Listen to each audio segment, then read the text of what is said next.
School software में एकाउंटनी अंदर रोजमेळनी entry कर्या बाद आपणे तमाम प्रकारना रिपोर्ट्स ऑटोमेटिक जनरेट थई जशे। जेमां रिपोर्ट में 1 नंबर पर रोजमेळ आवे छे, तेमां क्लिक करता अहींया आपणे तारीख आपवानी रहेशे। सपोज 1/4/2023 थी 31 मार्च 2024 सुधी अहीं ओके करशुं एटले समग्र वर्षनो रोजमेळनुं प्रिंट थई जशे अने छापवुं पर क्लिक करता आपणे दरेक पेज पर जे ते तारीखना रोजमेळनी एंट्री खुलती अने बंध सिलिक साथे तमाम एंट्रीओ थई जशे। तो आ रीते समग्र रोजमेळनी आपणे प्रिंट અહીંથી કાઢી શકીશું। ત્યારબાદ પ્રિન્ટ નીકળ્યા બાદ આપણે રોજમેળની અંદર રોજમેળ પાના નંબર લખવા માટે અહીંયા આપણે રોજમેળ પાના નંબર ઉપર ક્લિક કરીશું અને તારીખ આપીશું। સપોઝ કે આપણે 3 તારીખનો રોજમેળની એન્ટ્રીના પાના નંબર લખવા છે તો અહીંયા 3/4 કરીશું। 3/4ની અંદર જે પણ રોજમેળ એન્ટ્રી છે તે સપોઝ કે પ્રિન્ટ પાના 2 નંબર ઉપર આવેલી છે તો અહીંયા આપણે પાના નંબર 2 આવી રીતે ક્લિક કરી અને ઓકે કરીશું, જેથી ખાતા વહી નીકળે તેની અંદર કયા રોજમેળના પાના ઉપર આ ખાતાની એન્ટ્રી થઈ છે તે આપણે જોઈ શકીશું।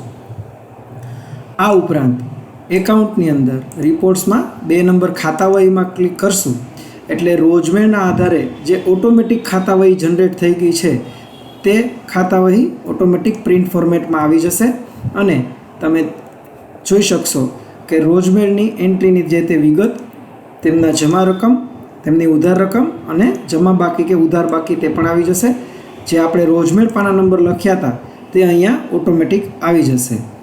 દરેક પેજ ઉપર દરેક ખાતા વહીની ડિટેલ, ખાતા નંબર, ખાતાનું નામ, જો એની ઉઘડતી સિલિક હશે તો એ અને વિગત સાથેની તમામ ડિટેલ, ક્લોઝિંગ બેલેન્સ સાથે તમામ વસ્તુઓ આવી જશે। આ રીતે માત્ર રોજમેળ નાખવાથી ખાતા વહી ઓટોમેટિક જનરેટ થઈ જાય છે। ત્યારબાદ રિપોર્ટ્સમાં તારીખ માટે આપણે તારીખમાં ક્લિક કરશું। અહીં આપણે મહિનાની કે વર્ષની કે 3 મહિનાની જે પણ આપણે તારીખ સિલેક્ટ કરીશું તેટલા સમયની તારીખ ઓટોમેટિક જનરેટ થઈ જશે અને છાપવું પર ક્લિક કરશું એટલે તેની તારીખની પ્રિન્ટ પણ આવક જાવક સાથેની જનરેટ થઈ જશે। હવે રોજમેળ નાખ્યા બાદ જે આપણે 65% ઇતર ખર્ચનું પત્રકની પ્રિન્ટ કાઢવા માટે આપણે 4 નંબર ઇતર ખર્ચમાં ક્લિક કરશું। અહીંયા આપણે ગ્રુપ પસંદ કરીશું ઇતર ખર્ચ 65% અને ઉધાર।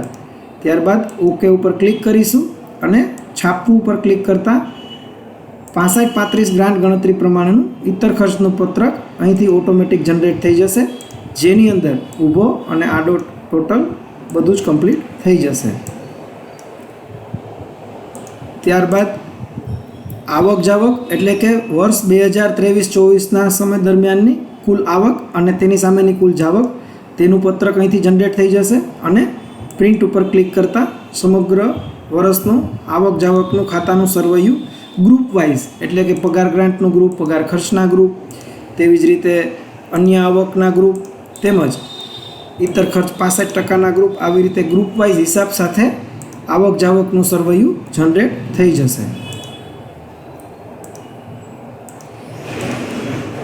તેમજ ઉપજ ખર્ચના રિપોર્ટ માટે ઉપજ ખર્ચમાં ક્લિક કરતાં આખા વર્ષનું રિફ્રેશ કરી અને છાપવું પર ક્લિક કરતાં ઉપજ ખર્ચનું પત્રક પણ આ રીતે થઈ જશે અને આવક કરતાં ખર્ચ વધુ કે ખર્ચ કરતાં આવક વધુ હશે તો તેની પણ અહીં વિગત ઓટોમેટિક આવી જશે, જે આગળ સરવૈયામાં પણ અસર કરશે। તો આ રીતે ઉપજ ખર્ચ પણ પત્રક નીકળી જશે। રિપોર્ટની અંદર સરવૈયું માટે 7 નંબર પાકા સરવૈયામાં ક્લિક કરીશું અને છાપવું પર ક્લિક કરીશું એટલે સમગ્ર વર્ષનું સરવૈયું પણ જનરેટ થઈ જશે। તેમજ ગ્રુપ વાઇઝ ક્લિક કરશું તો ગ્રુપ વાઇઝ પણ જનરેટ થઈ જશે, જે પ્રિન્ટિંગના અલગ અલગ પ્રકાર છે।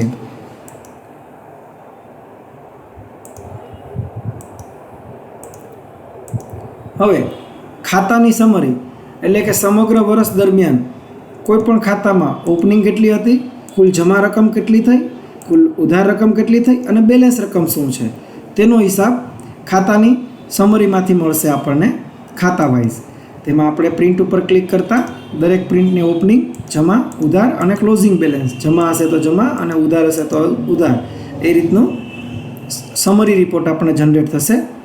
અને એ જ રીતે ગ્રુપ વાઇઝ પણ રિપોર્ટ જનરેટ થઈ જશે, જેમાં બેંક રોકડના ગ્રુપના અંડરમાં બેંકની ડિટેલ, પગાર ગ્રાન્ટ આવકના અંડરમાં પગાર ખાતા બધાની ડિટેલ, આ રીતે ગ્રુપ વાઇઝ પણ રિપોર્ટ જનરેટ થઈ જશે. હવે અગત્યની વસ્તુ, રોકડ તારીખ.